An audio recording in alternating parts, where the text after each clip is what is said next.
보건대학원에서 연구교수로 일하고 있는 김태롬입니다. 저는 의학하고 보건정책을 전공했고요. 저는 한 명 환자가 아니라 인구 집단 건강을 한다고 보시면 될 것 같습니다. 사람들이 어떤 건강 상태를 가지고 있는지, 거기에 영향을 미치는 요인들은 뭔지, 이런 것들을 연구하고 있는 연구자입니다.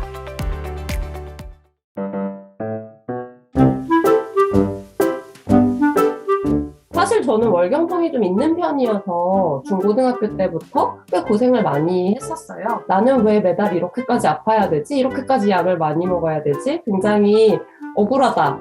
이거 부당하다. 이런 생각을 많이 했던 것 같고, 의과대학에 가서 공부를 하면서 이 무서웠거나 불안했던 게 좀 많이 없어졌죠. 자연스러운 월경벽이 두꺼워졌다가 얇아지는 폐의 과정에서 자연스럽게 아픈 거고, 사실 그 통증이라고 하는 것이 불건강을 반드시 의미하는 게 아니구나, 이런 거를 알게 되어서 굉장히 안심했었고, 그리고 어떻게 약을 먹어야 통증이 잘 조절이 되는지를 알게 되어서 굉장한 해방감을 느꼈었고요. 의과대학을 나온 사람들은 병원에서 트레이닝을 받게 되는데 이제 잠을 많이 못 자요. 굉장히 긴 시간 일해야 되고, 최근에는 조금 덜 한다고 하지만 저 때도 한 주 100시간 정도 일했던 것 같고요. 같은 방에 4명의 여자 인턴이 살고 있었는데 그 넷이 6월까지 아무도 월경을 하지 않는 거예요. 잠을 못 자고 병원에서 밤을 새고 이러니까 너무 자연스럽게 임신이 아닌데도 월경이 중단이 되는 건 거죠. 내 몸이 죽을 것 같으니까 생식 기능을 내 몸이 알아서 포기하는구나. 개인적인 경험과 제가 배우고 학습한 것들을 생각해 보았을 때 월경을 하는 사람들의 건강 상태를 드러내주는 굉장히 중요한 지표이기도 한 것 같습니다.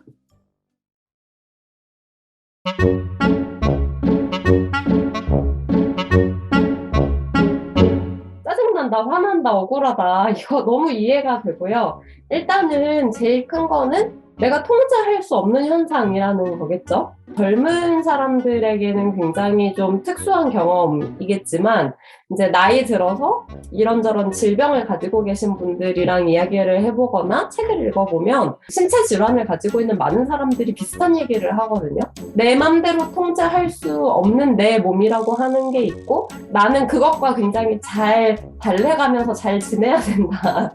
이런 생각을 사실 여자들은 일찍부터 하기 때문에 나중에 중병에 걸려도 남자들보다 질병 관리를 더 잘해요. 지금 매우 불편하지만 미리부터 내 몸을 관리하는 걸 익히는 셈이기도 하고요. 충분하지 않고 흡족하지 않지만 불편들을 줄일 수 있는 여러 가지 기술들이 있거든요. 의과대학에 가서 산부인과학을 배우고 생화학을 배우고 여성 호르몬 대사가 어떤 방식으로 이루어지고 어떻게 자궁의 허혈성 통증이 생기는지를 알게 된 다음부터는 월경이 시작될 거라고 예상되는 날 미리 엔세이드라고 하죠. 이제 진통제를 먼저 먹습니다. 이 염증 수치가 올라가지 않도록 미리 조절을 하는 거예요. 굉장히 많이 아프면 4시간에 한 알씩, 괜찮으면 6시간이나 8시간에 한 알씩 이렇게 약을 먹는데 이제 용량을 어떻게 조절하는지에 따라서 통증이 굉장히 달라요. 보통 병원이나 성교육에서는 그냥 그 약 먹으면 되고 하루에 3번, 4번 먹어라 이렇게 이야기하는데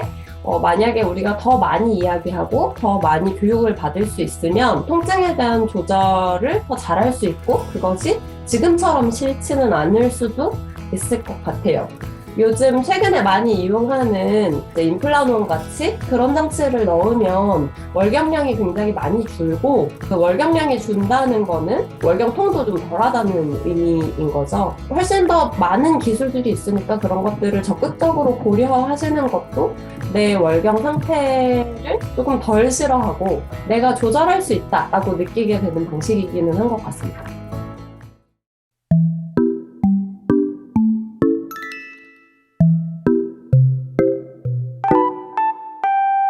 과학이 굉장히 중립적이고 객관적이고 입장 조정 같은 거는 불필요하다라고 보긴 어렵습니다. 언제나 과학은 인간이 하는 거고 입장이나 관점이나 분석의 방식에 따라서 과학이 이야기하는 내용이 달라지니까요. 내과적 임신 중지를 하는 의약품인 미프진 같은 경우는 전 세계 100개 넘는 국가에서 쓰고 있는데 한국에서는 위험하다고 아직 허가가 안 됐죠. 그렇게 많은 과학이 그게 안전하고 사용 가능하다고 말을 하고 있어도 한국의 맥락 안에서는 어떤 다른 이유로 부정당하고 있는 건 거죠. 네, 아마 그 생리대와 관련된 건강 영향을 조사한 식약처의 연구 결과가 발표되지 않는 데에는 비슷한 역동이 작동하고 있을 거라는 생각이 들어요. 일상적으로 사람들이 사용하는 생리대라고 하는 물건의 안전성에 대해서 이야기를 한다는 거는 직접 시장에 영향을 미친다는 의미이고 법적 책임으로 이어질 수 있기 때문에 정부가 그것을 발표하기 굉장히 조심스러워하기는 하는 것 같다. 과거에 한국 정부가 가습기 살균제의 유해한 영향에 대해서 제대로 밝히지 않고 연구 결과를 늦게 발표하거나 발표하지 않았던 것과 유사한 상황이 아닐까 계속해서 질문을 할 필요가 있다고 생각을 하고요. 단언할 수는 없지만 물건의 안전성에 대해서 정부가 어떤 판단을 사고적으로 내리는 것이 부담스럽다라고 판단하는 것 같습니다. 굉장히 답답한 상황인 거죠. 생리대를 이용해서 죽은 여자가 있냐? 없지 않냐? 생리대를 차고서 암에 걸린 사람이 있냐? 없지 않냐? 이것이 정보를 공개하지 않는데 굉장히 큰 영향을 미치고 있다고 저는 생각을 해요. 이게 중대한 건강 영향을 미치지도 않는데 시장에 부정적인 영향을 줄 수 있는 어떤 발표를 하고 싶지 않다. 숨어있는 이해관계가 있을 것 같다는 생각이 첫 번째 있고요. 해외에서도 생리대의 건강 영향에 대해서 충분히 밝혀지지가 않았기 때문에 한국보다도 품질 관리가 안 되는 생리대들이 전 세계에 유통이 되고 있습니다. 이에 대한 이제 안전성 검사를 충분히 하지도 않고 있는 상황인 것 같아요.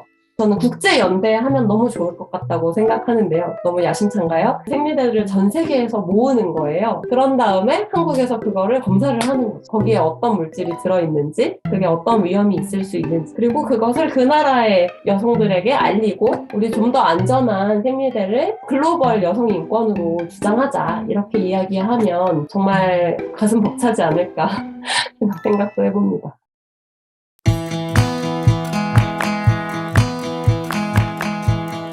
월경은 굉장히 외부 환경 그리고 내 건강 상태를 많이 반영하는 현상인데요. 월경이라고 하는 게 어떤 질병이 아니라 일상적으로 내 몸이 한 달에 한 번씩 진행되는 그냥 생리학적인 현상이라고 생각을 하면 그게 환경을 반영하는 게 더 건강하고 당연한 거죠. 갑자기 콧물이 많이 나온다고 해서 막 병원에 달려가지는 않잖아요. 뭐 꽃가루가 날려서 비염기가 있어서 콧물이 나서 불편하구나. 조절을 하기 위해서 병원에 가서 약을 먹을 수도 있겠지만 붉은색이고 나와서 시커매지고 뭐 이게 조금 두려울 수는 있지만 몸에서 나오는 다른 용액들과 크게 다르다고 생각할 이유는 없는 것 같고요.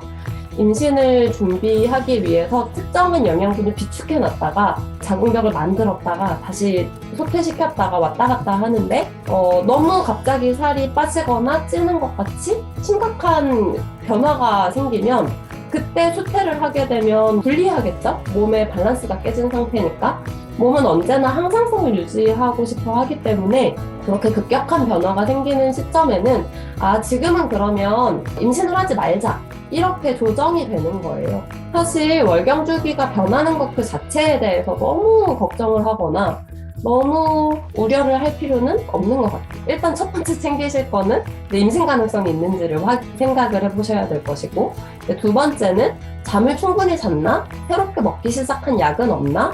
약은 아니지만 뭔가 건강보조식품 같은 것들을 먹거나 새로운 일을 시작했는데 그게 나한테 미치는 영향이 크지는 않을까?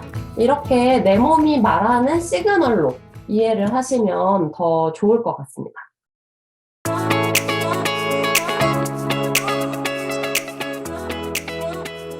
굉장히 빠른 의학의 진보와도 관련이 있는 것 같습니다. 왜냐하면 1970년대만 해도 굉장히 아이들을 많이 낳았고 PM도 하기가 어려웠고 예를 들어 3달 동안 무월경을 했다고 바로 산부인과 전문의를 찾아가고 이런 상황은 아니었던 것 같아요.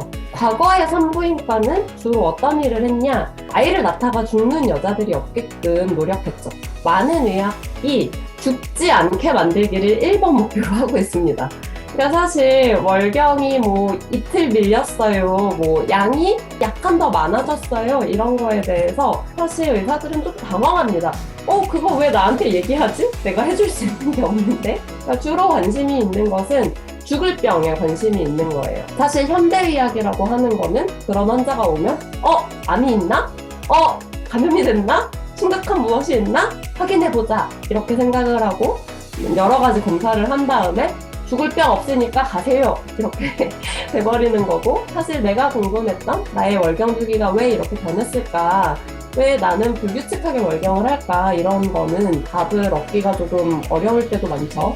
이제 월경 같은 경우는 내가 내 눈으로 보는 어떤 증상이기 때문에 더 많이 설명을 받고 싶고 제대로 알고 싶고 임신 가능성을 고려하면 더 자세히 알고 싶고, 이제 이런 부분에 대해서 산부인과가 어디까지 할 수 있을지, 혹은 산부인과가 할 수 없다면 그 중간에 누가 어떤 상담과 지원과 지지를 할 수 있을지, 이런 데까지는 아직 기술과 서비스가 충분히 개발되지 않은 상태다, 뭐 이렇게도 이야기를 할 수 있겠네요.